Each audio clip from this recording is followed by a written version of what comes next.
What's up, everybody? I'm Ray from Writer's Creation, and this is not necessarily a movie review, but this is a series review. I have to give much respect and very, very, very much admiration to Netflix for continuing their great track record of just bringing Marvel Comics to the streets, to making it gritty. First they started with Daredevil, then they continued with Jessica Jones. They brought out Daredevil season 2. They brought out the Punisher, which is one of my favorite Marvel characters ever, just because of his badassery, you know, the life that he went through and the anti-hero that developed from it, right? And now they bring you Luke Cage. Now, mind you, Luke Cage I've only heard of over the years.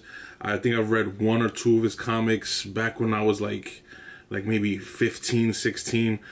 But then he came out in Jessica Jones. In Jessica Jones, the villain totally took over. He outshined everybody in that show. David Tennant. In Jessica Jones, another character was introduced named Luke Cage. Luke Cage is a character who was accused of killing someone, sent to jail. In jail, he went through this process. Through that testing, he developed these superpowers. Superpowers being impenetrable skin and super strength. He's kind of like a Superman with minus a couple powers, obviously. Luke Cage is played by an actor / I think model or something named Mike Coulter. Now, in Jessica Jones, his performance for me was a little bland, but he wasn't the main performer. I mean, especially compared to David Tennant. Hold a candle to that guy's performance, because that's Dr. Freaking Who, right? Luke Cage has his own series now on Netflix, and I'm talking about 13 episodes of character development, action, grittiness, good acting, like set design, everything. Everyone in the background, like the backdrop for Luke Cage is New York City, Harlem to be exact, Harlem and Manhattan. Harlem being part of Manhattan, so it's Manhattan, but Harlem is the quintessential neighborhood. Even though there are some parts shot in Brooklyn, I recognize the parts shot in Brooklyn, which I'd actually loved, because I recognize a couple blocks that are like maybe half a mile from me that I'm hey, I've been there. Luke Cage was there. Oh, that's awesome. It's pretty cool. That was a nerd moment. Don't mind the TV in the background. It's on. Matter of fact, Luke Cage, it's overall a great series, a great add-on addition to Marvel's Netflix series, leading up to The Defenders. Next is Ironfist. I'm waiting for Ironfist. There's a few things I wanted to touch on when pertaining to the Luke Cage series. It's not just a superhero show.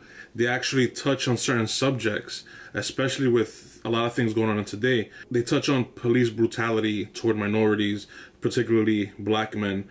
And throughout the series, which is why I'm wearing a hoodie, right? They send a very strong and sharp message to a lot of people, and they show, like, in society where you have a black man who's bulletproof. The show just made a very political statement by having the character constantly changing hoodies because of the whole situation with Trayvon Martin a few years back. It was just a strong statement. It was well implicated, well done.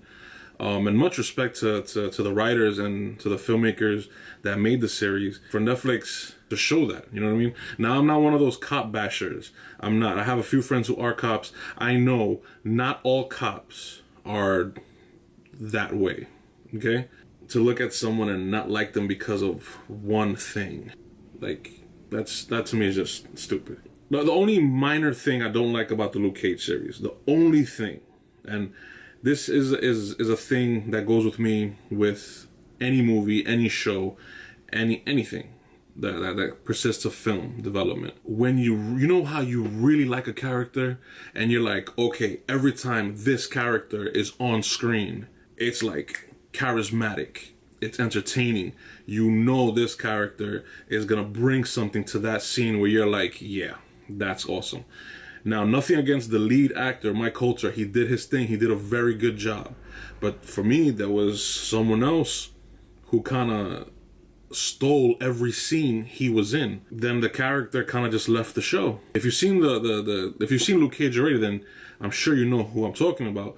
So yeah, that character, I don't want to mention it because I don't want to give spoilers or anything like that. But The show is well shot. The show is well acted. The show's pacing is very well. The cool special effects with the fight scenes are very well done, very cool. And the way it links to the Daredevil series and the Jessica Jones series is pretty clever, with a character named Turk, and of course Rosario Dawson's character, right?